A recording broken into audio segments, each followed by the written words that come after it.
So what's up mga alakbay, for today's video is tayo ay magpapalit ng ating water pump sa ating click dahil nagkaroon ito ng leak. Yan. So napapansin niyo is nakakalas na yung ibang fairings.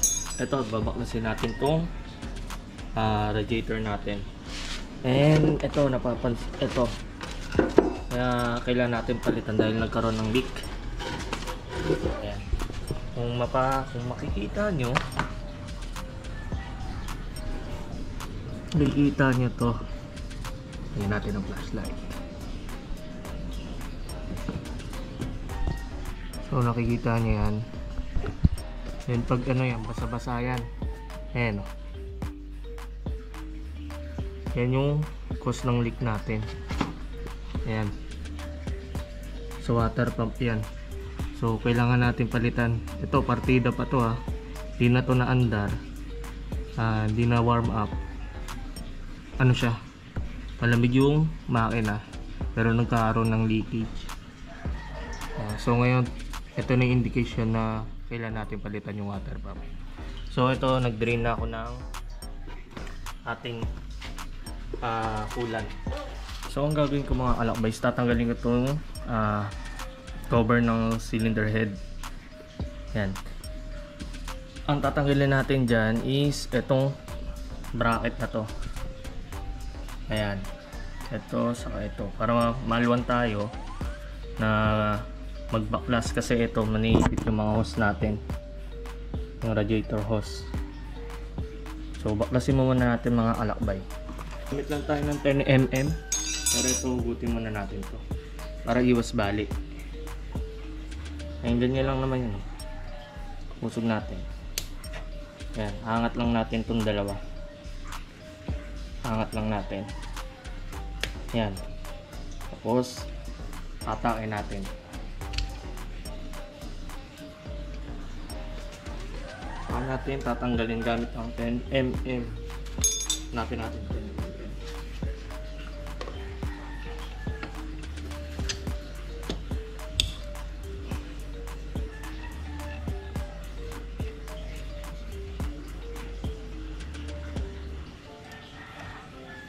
Kaya ni-secure natin yung mga tornilyo.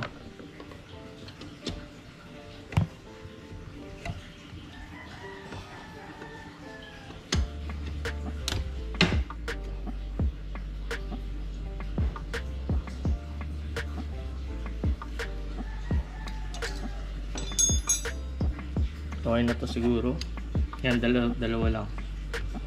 Then tatakpan natin ng tissue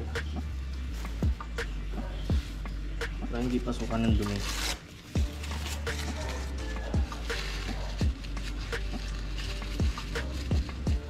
Saka itong pinakaano ng hose ng fuel line natin para sa injector.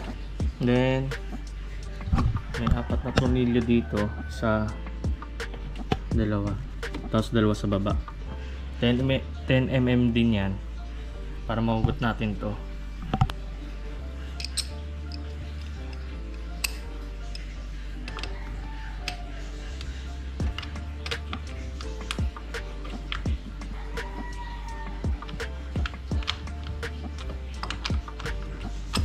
Ayan mga alakbay, na tanggalan natin yung cylinder head cover.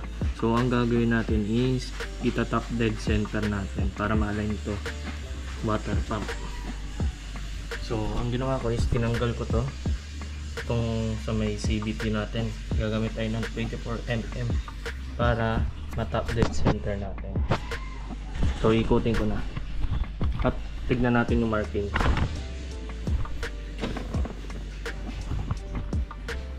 Dito na makikita yung markings na may pintura.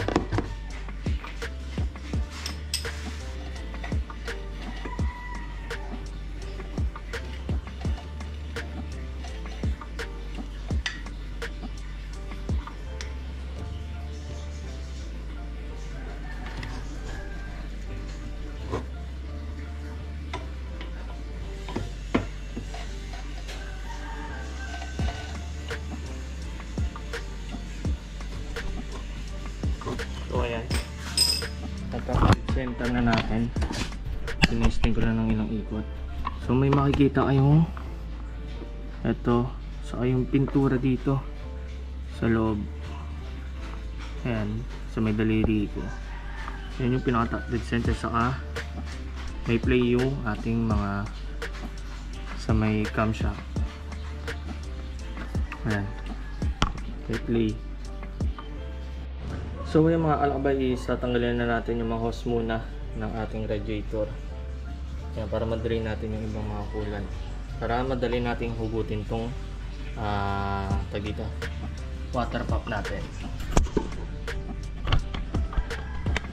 Kailangan nyo ng pansalo para hindi makalat sa sa sahig.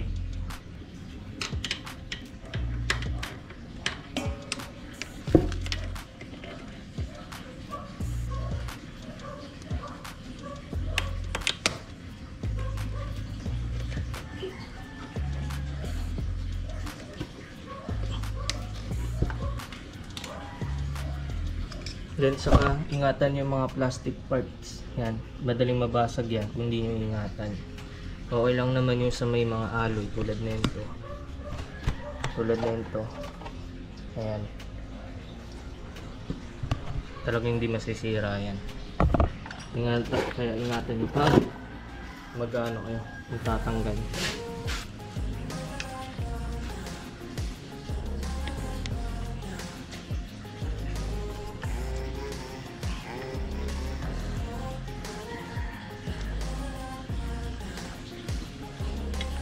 Kailangan na tsaga dito.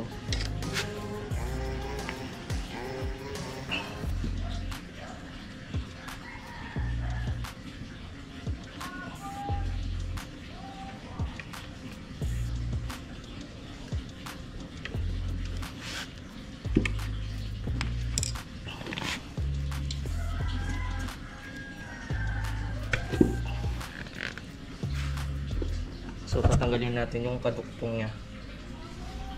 Kasi pagalitan na natin itong hose na to.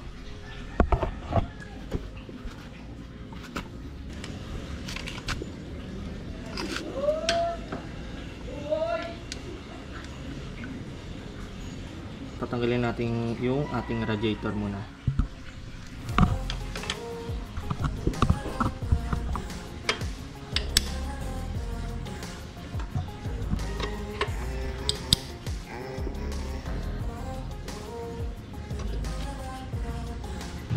So, mahugot na natin ito. So, tanggalin muna natin ito. Ito, ititira muna natin itong. So, hugutin natin itong radiator. So, hugutin muna natin itong radiator. Dito na lang ako magtatanggal muna. So, balikan ko kayo mga alakbay pag nahugutan natin. So, nahugot na natin mga alakbay. Ayan. Ayan siya. So, ilatabi muna natin ito. And ito, yung mga maliliit na hose, tatanggalin na rin natin to. Tapos ito rin, tatanggalin rin natin to. So may thermostat nya. So tatanggalin natin yung hose mga alakbay.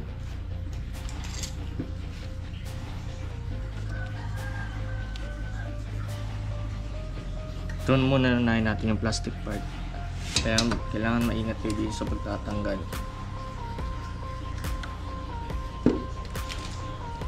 Tapos tutulak lang natin.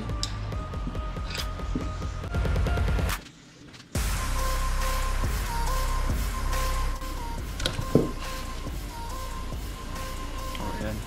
Kung makikita nyo, manipis lang itong part na to. Kailangan nyo talaga ingatan.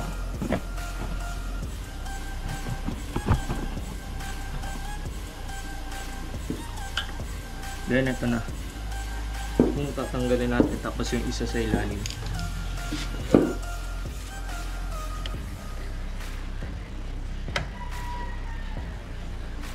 Yan pa rin, kailangan ng ingat. Pag-iingat lang.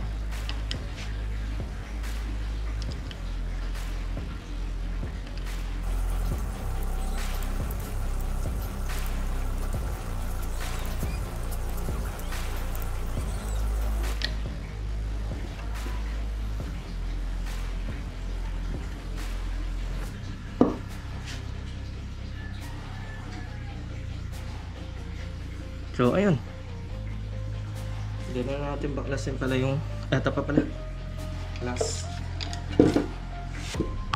Ito yung tatanggalin natin kasi isang buong assembly ng water pump yung tatanggalin natin.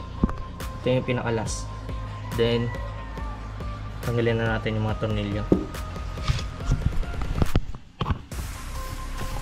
Tanggalin ko muna mga alakbay. So ngayon mga alakbay, tatanggalin na natin yung ating water pump. So may dalawang tornilyo dito is ito saka ito 10mm, yan tatlong 10mm, isa, dalawa, tatlo. Ito hindi na natin tatanggalin tong 8mm na yun, kasi ito yung cover ng ano, mismong half na itong assembly na to. Ay papalitan natin is yung buo.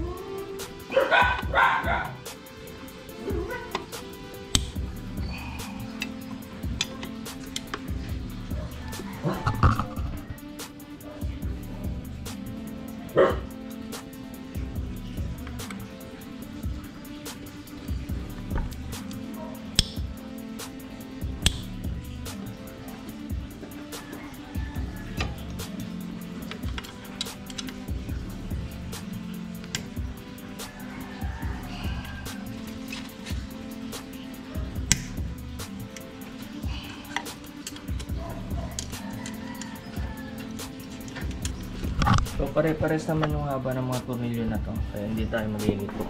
So ngayon is dudukutin na natin. Wala na tayong ibang tatanggalin. So clear na, pwede na natin hugutin.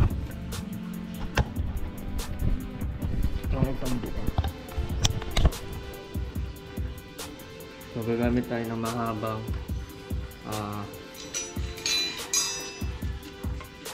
flat screw. Kailangan natin tsagain iusog.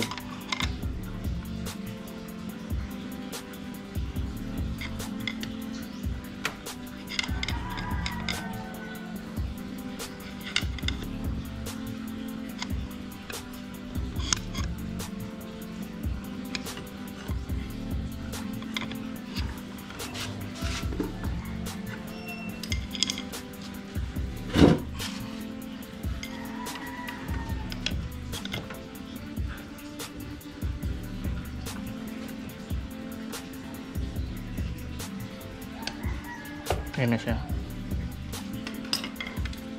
Then mahugot na natin. Yun.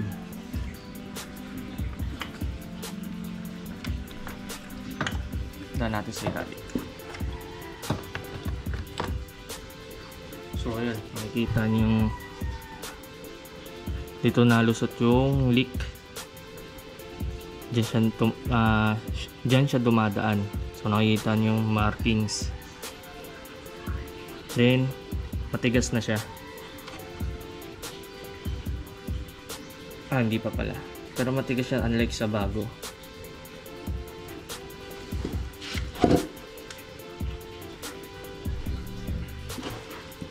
Saka mapapansin niyo yung mga alakbay pagpalitin na yan, maliban doon sa may leak, is yung nahuni parang sisiw. Pag idle, yan, maririnig nyo yan, kakaibang tunog. Tapos pag pinatay nyo yung makina nyo, is may pahabol na parang tunog sisiw. Yan yung mga napapansin ko dati sa aking sa aking motor. So ngayon papalitan na natin to. Tatanggalin ko muna tong thermostat saka itong hose. Tapos lilinisan ko muna tong bagya, yung pinaka natin. Yan. Linisan muna natin kasi madumi. Balik ako kay mga alakbay. So mga alakbay, baliban doon sa may CVT, para makuha yung top dead center, kung sa radiator, kung sa may side kayo ng radiator, para makuha nyo is ito lang, yung gatla na to, itong markings na to, saka ito. Ayan, meron dito guhit sa magneto. Ayan yung markings na may guhit, kaso pintura yung pintura yung magneto natin, kaya hindi masyado makita, pero may guhit dito. So, pipicturean ko na lang para makita nyo, na makikita nyo dyan sa video. So ngayon mga alakbay, dapat bibili sana ako ng O-ring pang thermostat. Ito, pero kung parang hindi na kailangan kasi maganda pa yung O-ring. Mataas pa yung pinakaano niya, rubber niya, kumpara kung saan natin papalitan pag pantay na to, itong pinakaano niya. Yan, mapansin niyo kasi may suksukan ng ng O-ring. Pag pantay na yan, kailangan palitan. Pero yung proper way talaga, kada baklas ng O-ring kahit okay pa, maganda sana palitan agad ng bago. Wala, para sa akin okay pa rin to. Lalagyan na natin ng beta gray. Yan, silicone maker yan, para sure na walang tagas. So ayun mga alakbay, assemble na natin sa panibago nating water pump. So ito yung water pump ko. Ito yung water pump assembly. Ayan.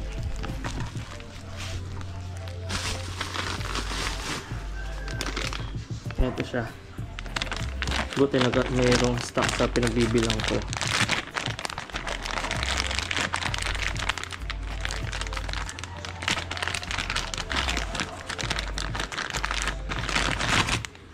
Yan siya, bagong bago. So ito naman sa pagkaabit, ito mapapansin nyo dito kung tama yung markings natin. Kikita nyo yung pintura na to. Buha tayo mahaba, tapos natin.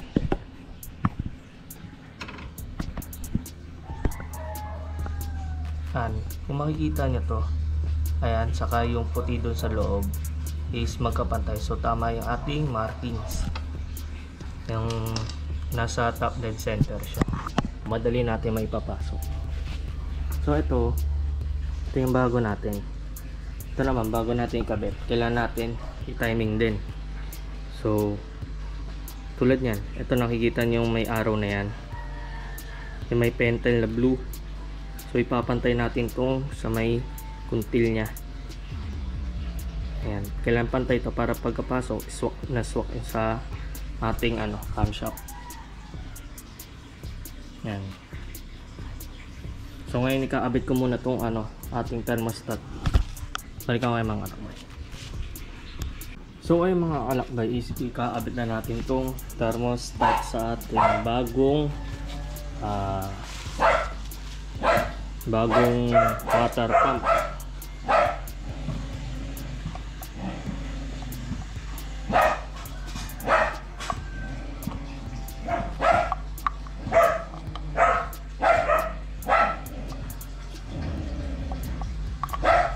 Yan, hindi kayo magkaamali dahil hindi pasok this wax, so dito yan. Kung gagawin natin, total hindi tayo nagpalit ng ating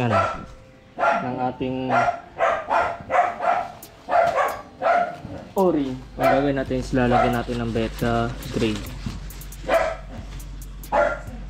yung ganito. Ayan. So papalibutan natin ng silicone gasket.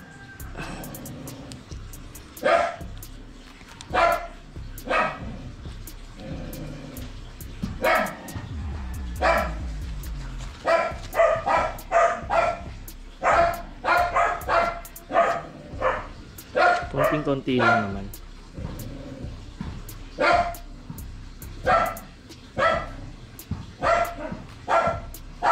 Para ma-sure tayo na walang tagas na nangyayari.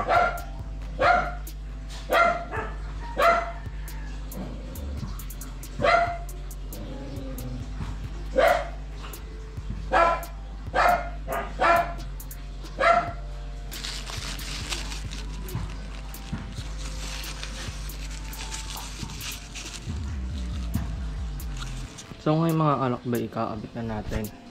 So nilagyan ko na lang ng beta gray tong ating water pump instead of grasa, kasi may nakita ko dito sa stock na ating coolant, ng water pump is may mga silicone din. Ayan o. Kita nyo sa may o-ring. Tapos ito. So ang ginawa ko is ginaya ko na lang. Ayan. Kasi dito rin, naglinis din ako ng mga silicone dito sa mga butas niya sa gilid. So ngayon isasalpak na natin siya ngayon. So una, diba tulad ng sabi ko kanina is kailan nyo itapat tong parang may kuntil na yan dito sa may arrow. And ayun, align na siya. Ngayon is assemble na natin. So papadaan natin sa ilalim.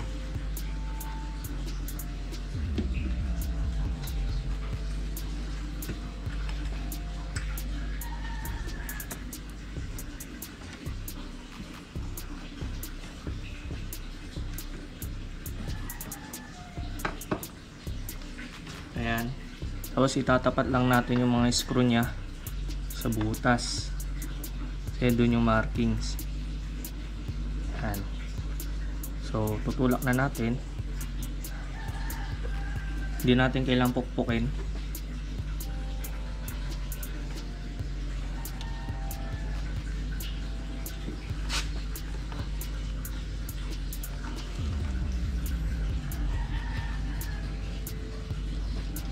Kasi pag pinukpok natin is baka masira pa.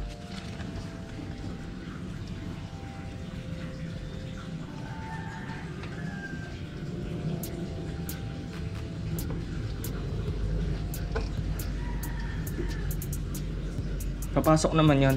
Kung sumala sa may sa may kuntil, yun yung pala tandaan nyo, hindi siya napasok. Hindi maglalapat dito.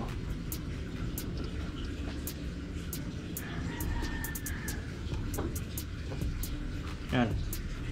Tulad yan, lumapat. So ibig sabihin is pasok yung ating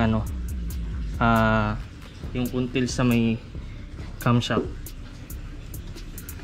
So ngayon isihigpitan na natin.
Kasi may kaabit tayong mga upgrade natin na radiator hose.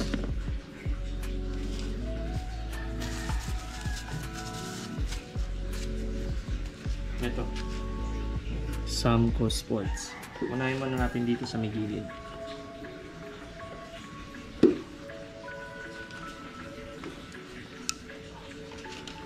Dito yun sa may itong parang J, letter J, dito yun sa dalawa. Kaya natin makikita. Dito yan. So may thermostat saka dito.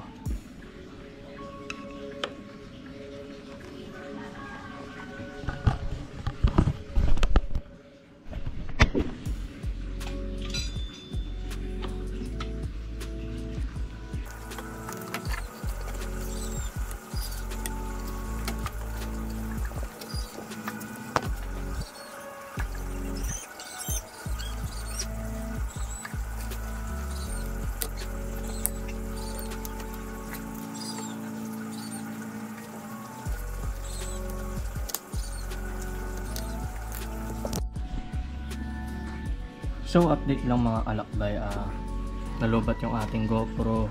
So binalik ko na tong cylinder head cover. Tapos ito hindi ito tinanggal natin na dalawang tornilyo na 10mm.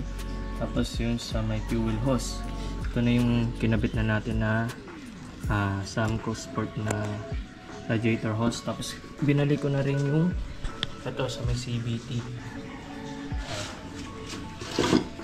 So focus na tayo sa dito, sa iba pang mga hose natin. So ito, tatanggalin na natin to. Itong hose na to. Tanggalin muna natin. Kasi kabit natin yung bago.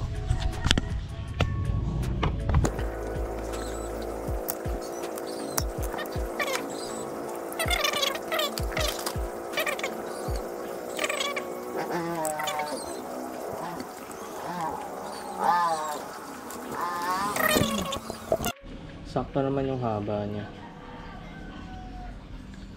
Nabed lang ng gusto to. So ikakabit na natin. Tanggalin muna natin to. Ililipat muna natin sa bago nating radiator. Ito muna.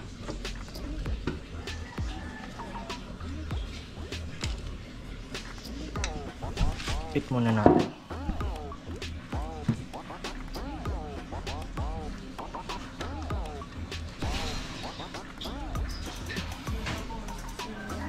So ikakabit na natin. Dito naman yung part. Dito sa das.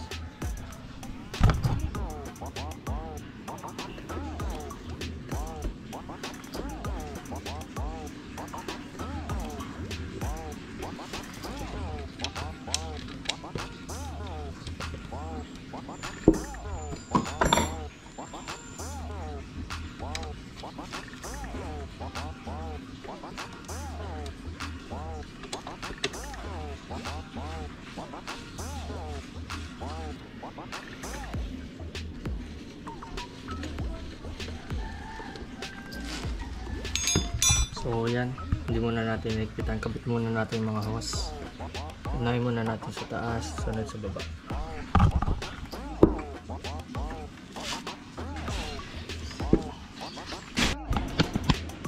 So konting technique ng mga alakbay. Kasi itong clip na to, pag ito yung nakalagay dito at ibabalik nyo katulad nito, is hindi kasya kasi yung umbok na to. Yan yung umbok na yan. So ang ginawa ko is pinasok ko muna. Papasok ko muna to yung kalahati. Tapos ako siya ibubuka para hindi sumakto dito. Try natin. Sana makita nyo.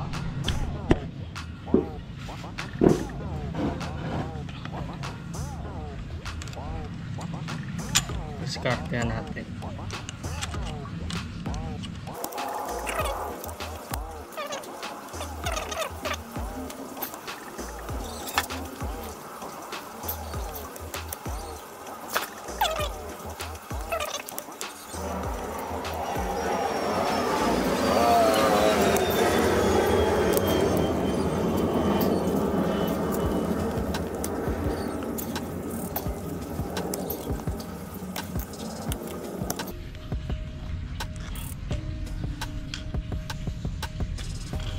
Pasok din.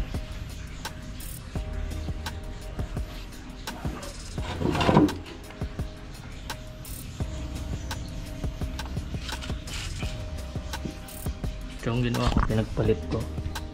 Baka iba yung yung laki ng clamp na to. So ito yung problema kasi nandito. Pero ito secure na to. Ikabit na lang natin ulit, ibabalik.